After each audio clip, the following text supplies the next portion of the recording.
Hello, my friends. Welcome back. I am glad you're here. So, today we're going to be talking about maintaining your 1911 magazines. Yes, you have to maintain your magazines. This is a very foreign concept to the plastic wonder pistol, tick-tock brain, microwave throwaway society that we live in, but this is a real thing.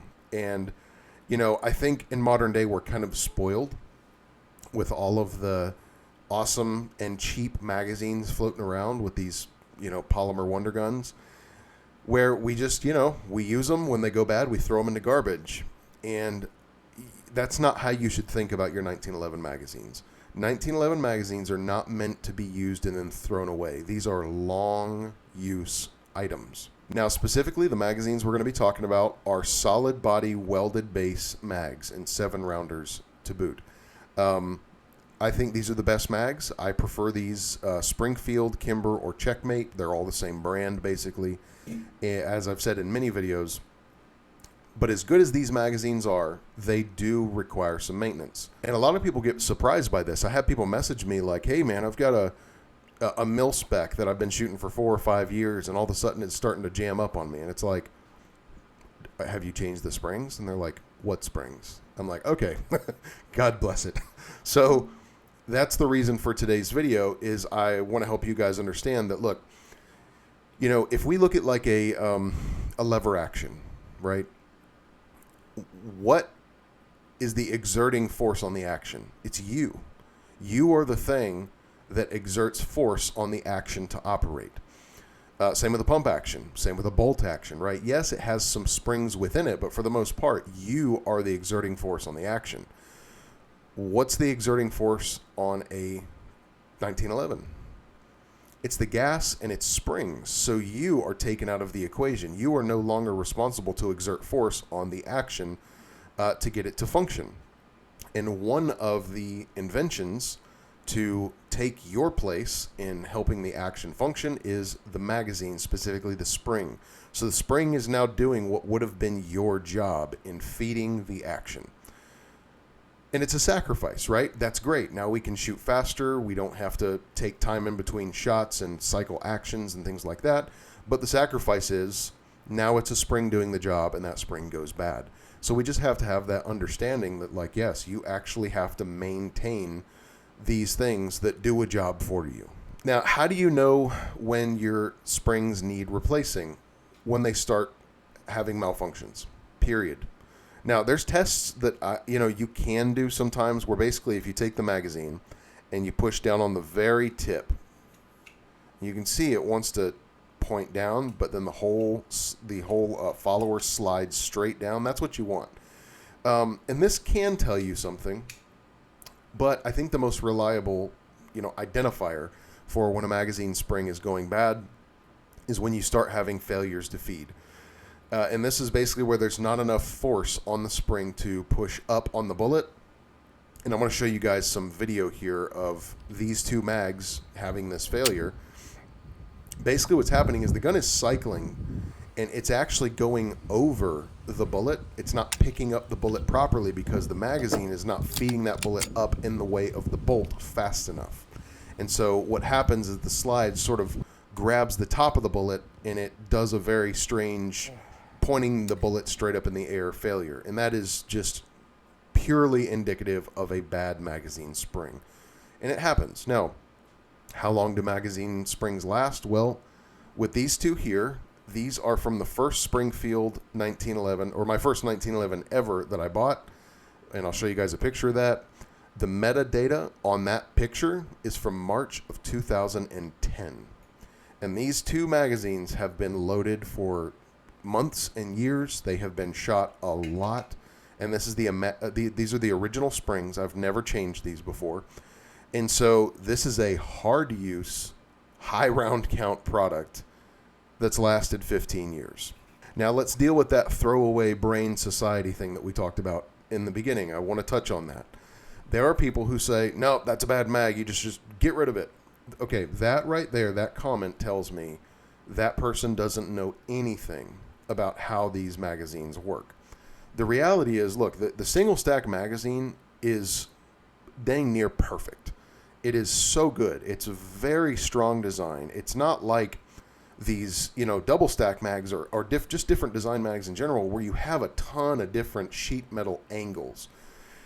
What's really strong with sheet metal is straight lines with a curve. Okay. And what I mean is, like, you have nice big straight lines, but then you have a curve and you have corners. And these corners and curves provide the structure. And so these magazines are extremely strong. So the body is very strong, but even the feed lips, the way these are crimped over, I put my caliper on these, and these feed lips have not opened more than 1,000th over 15 years, and God knows how many tens of thousands of rounds have been through these mags. So the body is good. The follower's not bad. Why would I throw the magazine away? These cost $15 to $17 new on a good day. A new magazine spring costs $6. So if you just want to light money on fire to be a cool guy, you can certainly do that. But I'm telling you guys, that is not a good thing to do. You should be a better steward of your things. You can keep using the mag body and followers. There's no reason to replace them unless you actually have these feed lips opening up and cracking, or for some reason maybe the follower is dented. Other than that, this magazine will last you most of your life. So here I've got some new magazine springs. These are from Wolf. They're about $6 a piece, and these are extra power magazine springs. Always a good idea to go with that little bit of extra power. It's usually like a 5% increase, maybe a 10%. So what do we need to change these mag springs? We need new springs, and you need your multi-tool. If you're really concerned about scratching up your magazines, you can use a rubber band to do this next part. So yeah, let's just go jump right into it. All right, so I'm going to use the rubber band on this one for the people who are scared of scratches, which is fine. So all you're going to do is surround that follower with your rubber band, grab onto it with your pliers, and what I want to do is I'm going to pull out and sort of rotate down and away. Okay? Pull out and rotate down and away. And I want to keep my finger over this because the magazine spring is going to absolutely make like Superman and take flight. So, okay, so I want to push down just a little bit, pull out and away, and just like that. Okay, hopefully you guys can see that. You can see there the magazine spring wants to take flight. So you can see that's all there is to this follower. Okay, so when I'm pulling out, I'm sort of doing this. I'm making sure that I do like that. Okay, that's the motion you want to get. Doesn't take a ton of force. If you feel like you're having to like strain and you're starting to shake, you're working too hard. That means you need to basically push the follower down just a little bit to free it from these lips, push it down, and start to rotate out and away. Okay, so I've got my two magazines disassembled there. What do I do with my old magazine springs? Throw them in the trash. They're dead. I know there are people who are going to say, yeah, but I like to keep them just in case. Just in case of what? If you feel like you need more backup magazine springs, buy new ones. Don't put these back in. If the gun is failing you because of these, why would you put these back in? Spend the extra $16 on a couple more springs. Make a good choice, please. Like, don't get sentimental. This is a consumable product. This is like people keeping matches that they've already used in case they need matches. Guys, you used them. They're burned. Throw them away. Now you can see that the new spring is quite a bit longer, about a coil and a half longer than the old spring. And that's good. That's a really good thing. Now, part of that is I can see this spring is compressed. Again, 15 years of use makes sense. So these coils are a little bit more stretched out, and they probably added one coil for that extra power. So there you go. There's a comparison. Okay, and just to make sure, so this has this little curl up top, and then the bottom is sort of just a uniform coil. This is your top, and it goes on the follower like this. Okay, so that's how it's going to want to sit in there. And this is really important because the front of this follower, if this follower wants to dip, if you install this spring wrong, you are asking for massive failures. One of the most important things on a good magazine spring and follower design in general is that when I push on the tip, the whole follower goes down evenly like an elevator. If that follower tips forward, that is a reliability risk. That is an improperly functioning follower. And I don't care how much money you paid for your magazine, if the follower is dipping, you're asking for problems. And this little spring right here, this design on the front, that is what keeps that follower nose tipped upward. And so it's really important you install this properly. This is not like install it however you want. This is really important you do this right. And you can even see, like, if you just hold it up against the magazine, you can see very clearly this is supposed to rest on the bottom and all that. Now, while we have the magazine open, this is not something I have done in probably more than a decade, but we're going to clean the inside of this magazine. So what I'm going to do is I'm going to take just a shop paper towel. I'm going to keep this dry. I'm not going to oil it because, I mean, it's not the end of the world if you wanted to like put a sheen of oil on the inside of your mag, but you need to make sure you chase it with a dry rag or paper towel, because oil on the inside of your magazine is just a debris collection agency. It is going to become a real problem. So you actually want to leave the inside of your magazines dry. And you can see there, it's, you know, it's a little bit dirty. Not terrible. And all I'm doing is using a paper towel and a bore brush. I like this because the brush kind of grabs onto the paper towel like a jag and allows me to do that. Okay, and that's it for that magazine. I'm going to advise you not to get into like flat wire springs and aftermarket special supercalifragilistic followers, and guys, leave it alone. These magazines, this design has been working for 100 and almost 15 years. Leave it. It works. You don't need more of this or more of that. You don't need super high speed, whatever. Just stop. Just stop. All right, now we're going to reassemble the mag. So simply goes in there. I'm going to push the magazine down. And then while this guy is sticking out, I'm going to start the follower on top. And just like it came out, I've got to get under those feed lips. It's a little tricky to do on camera to demonstrate that. I got it in there, but here's what I was talking about. If you install this incorrectly and you don't test it, watch what happens. Look at that. The follower is just like plopped over.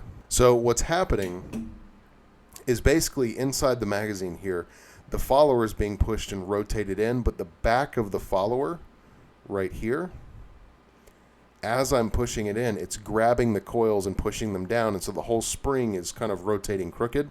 So here's how you fix this. So make sure you retain your follower.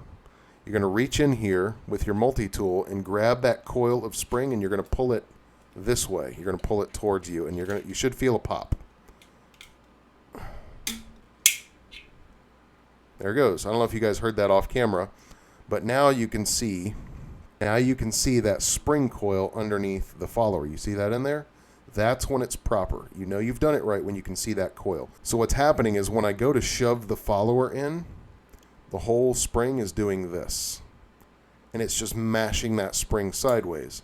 So what you have to do while it's bent backwards like this is you're reaching in, you're grabbing one of these coils, and you're pulling it forward, and you're trying to get that part of the spring to pop underneath the follower. We're going to do the same thing with the next one. Index it in there properly. Okay, so you can see how it's already wanting to like curl backwards, and that's okay. You're not going to stop that. So I just want to get that magazine in there, start the follower, get it in front of the feed lips there, rotate it in, and see it did the same thing. The whole spring is curled backwards right now. So I'm going to take my multi-tool and grab the coil that I can see, pull it towards me. Okay. And then I'm going to put my tool on top of that coil that I can see right there, and I'm going to push down. Boom, popped right in. See that there? And now it is functioning properly. All right, now I'm going to do my test. What I like to do is grab a dowel rod, get on that follower at a 45-degree angle, just push down. And the whole follower should slide down like an elevator. That's what you want. Now, that should solve your problems for the next 15 years on your magazine. It's refreshed. Now, if you keep having issues with the magazines that you worked on, what do? Well, the next thing I'm going to look at is the follower. Me personally, if it gets to the place where the follower is damaged or dented somehow and it's causing malfunctions, at that point I'm going to go ahead and replace the magazine. I'm going to put the old busted springs back in these and then save the nice new springs that I just got for backstock. Why am I doing that? Well, now you're just rebuilding the magazine and it's going to cost more than just buying a new magazine. But I'm also still not going to throw these away. What I'll do is I'll save the old busted mags for training, working through malfunctions. I'll throw them in the pile just so I can work through dealing with malfunctions and whatnot. But now you're going to have to mark them, maybe paint the bases a certain color or something like that. But overall, I've done this with many, many mags. It's interesting that these springers have lasted this long on the original springs, but yeah, it's not hard to replace your springs, guys, and that is a really affordable way to basically make your mags like new. And now these are ready to go for another 15 years. So there you go. I hope that was helpful to you. Now, as you'll notice, I did not do every type of magazine. There's different ones with like slide out base plates. There's 10 rounders. There's this, there's that, there's double stacks.